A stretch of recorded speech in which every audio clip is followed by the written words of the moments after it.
ನಿನ್ನೆ ನಡೆದಂತಹ police inspector ಸಂದೇಶರ ವಿರುದ್ಧ ಹಲವು ಸುಳ್ಳು ಆರೋಪಗಳು ಕೇಳಿ ಬರುತ್ತಿದ್ದು, ಇದು ಮಾಡಿದ ವ್ಯಕ್ತಿ ಬೇರೆ ಯಾರು ಅಲ್ಲ, ನನ್ನ ಸ್ವಂತ ಸಹೋದರಿಯಾದ ಸುಮತಿ ನಾಯ್ಕ. ಇವರ ನಡವಳಿಕೆ ಸರಿಯೇನಿಲ್ಲ. ಇವಳು ನಮ್ಮ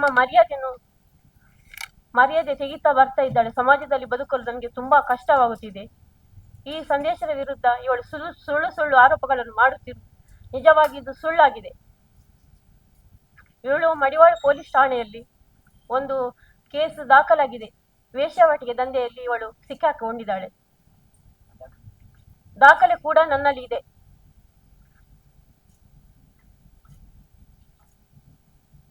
ಇವಳು ಒಂದು ಕಾರ್ಕಳದಲ್ಲಿ ಒಂದು ಪ್ರವೀಣ್ ಪಿಂಟು ಅಂತ ಒಂದು ವ್ಯಕ್ತಿಗೆ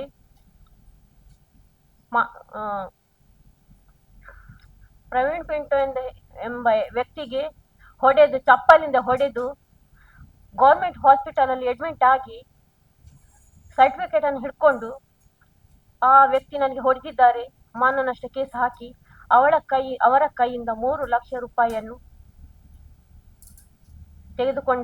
ತೆಗೆದುಕೊಂಡಿದ್ದಾಳೆ. ಅಲ್ಲಲ್ಲಿ ತುಂಬಾ ಕಡೆಯಲ್ಲಿ ಇವಳ ಕೇಸ್ ಇದೆ.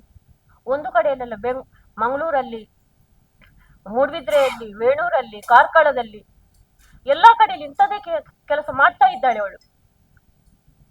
ವಿಷಯ ಏನಂದ್ರೆ, ಈ ಇನ್ಸ್ಪೆಕ್ಟರ್ ವಿರುದ್ಧ ಯಾಕೆ ಹೀಗೆ ಮಾಡ್ತಾಳೆ ಅಂದ್ರೆ, ನಮ್ಮ ಕೌಟುಂಬಿಕ ಕಲಹ ನನ್ನ ಮತ್ತು ಗಂಡನ ವಿರುದ್ಧ ಒಂದು ಕಂಪ್ಲೇಂಟ್ ಸ್ಟೇಷನ್ ಅಲ್ಲಿ ಆಗಿತ್ತು ಮೂಡ್ಬಿದ್ರೆಯಲ್ಲಿ. ಕಳೆದ 25 ಮೇ 9 ತಾರೀಕಿನಂದು ಒಂದು ಅಲ್ಲಿ ಕಂಪ್ಲೇಂಟ್ ದಾಖಲಾಗಿತ್ತು. ಆ ವಿಚಾರಣೆಗೋಸ್ಕರ ನನ್ನ ಗಂಡ ನನ್ನನ್ನು ಕರೆದಿದ್ರು ಸರ್.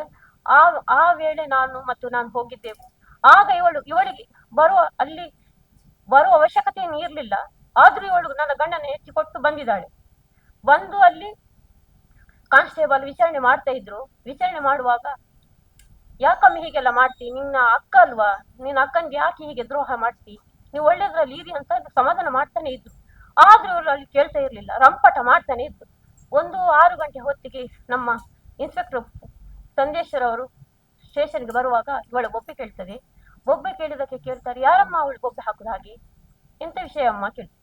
ಇದು ಗಂಡ ಹೆಂಡಿರದ್ದು. ಹಾ ಸರಿ, ಅದನ್ನು ಸರಿ ಮಾಡಿ ಕೊಡುವ, ಬನ್ನಿಯಮ್ಮ ನೀವು ಒಳಗೆ ಅಂತ ನಮ್ಮನ್ನು ಹೊರಗಿಂದ ಒಳಗೆ ಕರ್ಕೊಂಡು ಹೋಗ್ಲಿಕ್ಕೆ ಸಿದ್ಧರಾದ್ರು.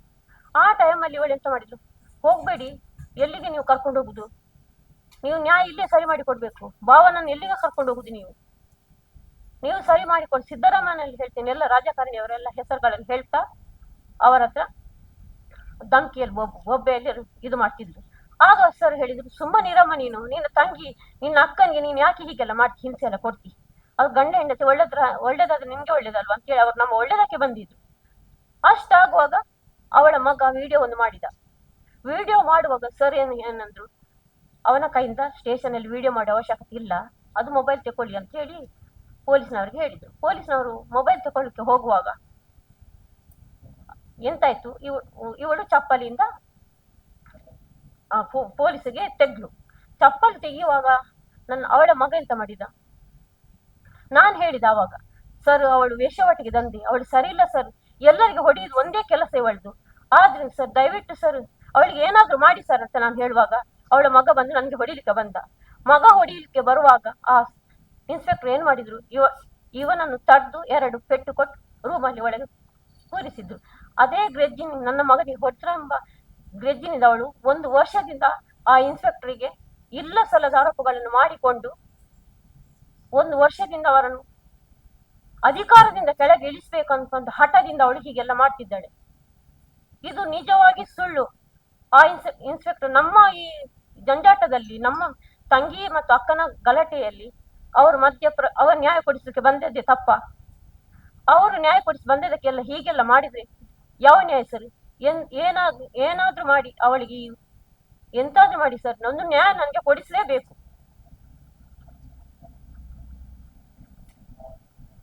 ಅಲ್ಲದೆ ನಮ್ಮ ಕೊಕ್ರಾಡಿಯಲ್ಲಿ 3-4 ಎಕರೆ ಜಾಗ ಇದೆ, ಅದನ್ನು ಸಹ ಇವಳು ನನ್ನ ಅಮ್ಮನಿಗೆ ಬುದ್ಧಿ ಕೆಡಿಸಿ, ನಾವು 3 ಮಕ್ಕಳು ನಮಗೆ ಗೊತ್ತಾಗದ ಹಾಗೆ ಆ ಜಾಗವನ್ನು ಕೂಡ ಅವಳ ಹೆಸರಿಗೆ ಮಾಡಿಕೊಂಡಿದ್ದಾಳೆ. ಎಲ್ಲ ಹಾಗೆ ಅವಳಿಗೆ ನನ್ನಲ್ಲಿ ಈಗ ಈ ಜಾಗಕ್ಕೆ ಬರ್ತಾಳೆ, ಅಂತ. ನನ್ನ ಮಗನನ್ನು ಸಹ ಹಿಡ್ಕೊಂಡಿದ್ದಾಳೆ ಅವಳೇ. ನನಗೆ ಈಗ ಗತಿ ಇಲ್ಲದಾಗೆ ಆಗಿದೆ. ನನಗೊಂದು ನ್ಯಾಯ ಕೊಡಿಸಿ, ದಯವಿಟ್ಟು ನನಗೆ ನ್ಯಾಯ ಕೊಡಿಸ್ಬೇಕು. ದಯವಾಗಿ ನಾನು ನಿಮ್ಮಲ್ಲಿ ಕೇಳಿಕೊಳ್ಳುವುದೇನೆಂದ್ರೆ, ನನಗೊಂದು ದಯವಿಟ್ಟು ನ್ಯಾಯ ಕೊಡಿಸ್ಬೇಕಂತ ನಾನು ನಿಮ್ಮಲ್ಲಿ ಎಲ್ಲರ ಪರವಾಗಿ ಕೇಳಿಕೊಳ್ತೇನೆ. ಅಲ್ಲ, ಇನ್ಸ್ಪೆಕ್ಟರ್ ಕೂಡ ನಮ್ಮ ಇದರಿಂದ ಆಗಿ ಅಲ್ಲ ಅಲ್ಲ ಸರ್, ನಿಜವಾಗಿ ಇದು ನಮ್ಮ ಸಮಸ್ಯೆ, ನನ್ನ ಅಕ್ಕ ತಂಗಿಯರ ಸಮಸ್ಯೆ. ಆ ಪೊಲೀಸರನ್ನು ಯಾಕೆ ಬಲಿಪಶು ಮಾಡ್ಬೇಕು? ಅವ್ರು ಎಂತಕ್ಕೆ ಬಂದಿದ್ದಾರೆ? ಅವ್ರಿಗೆ ನ್ಯಾಯ ಕೊಡಿಸಿದ ತಪ್ಪ ನಮ್ಗೆ?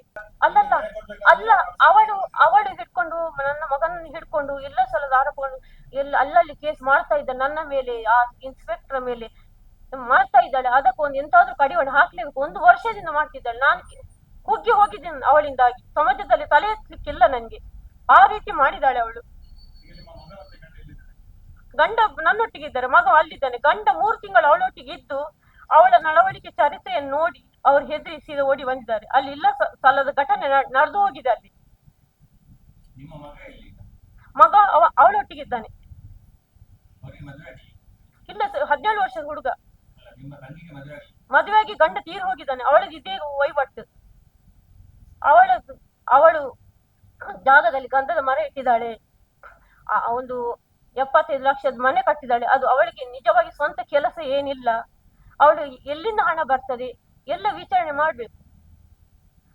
ಸ್ವಂತ ಉದ್ಯೋಗ ಅಂತ ಏನಿಲ್ಲ ಅವಳಿಗೆ. ತೀರಿ ಹೋದೊಂದು 3 ವರ್ಷ 4 ವರ್ಷ ಆಗ್ತಾ ಬಂತು. ಅವನು 1 ವರ್ಷದಿಂದ ಅಲ್ಲಿ ಇದ್ದಾನೆ.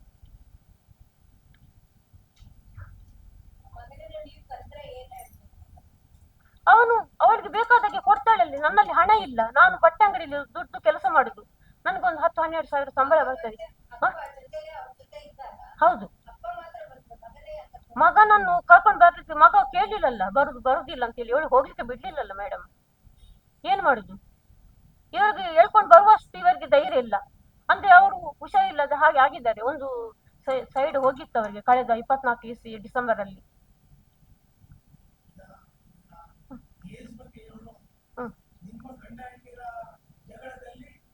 ಅವಳು ಬರ್ಬೇಕಂತ ಏನಿಲ್ಲ ಅವಳಿಗೆ.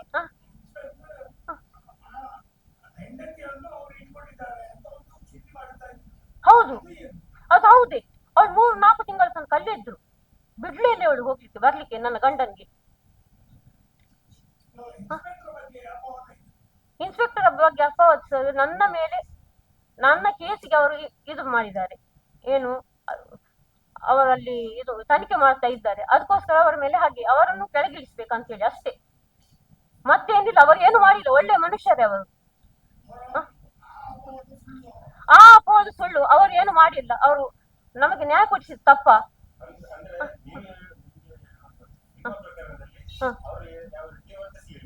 ಇಲ್ಲ ಇಲ್ಲ,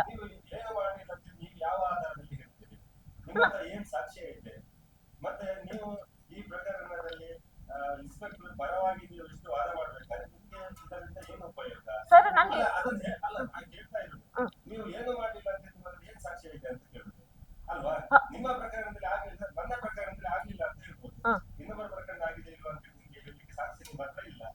ಸರ್, ನಾನು ನನ್ನ ವಿಷಯ ಅಷ್ಟೇ ಹೇಳಬಲ್ಲೆ.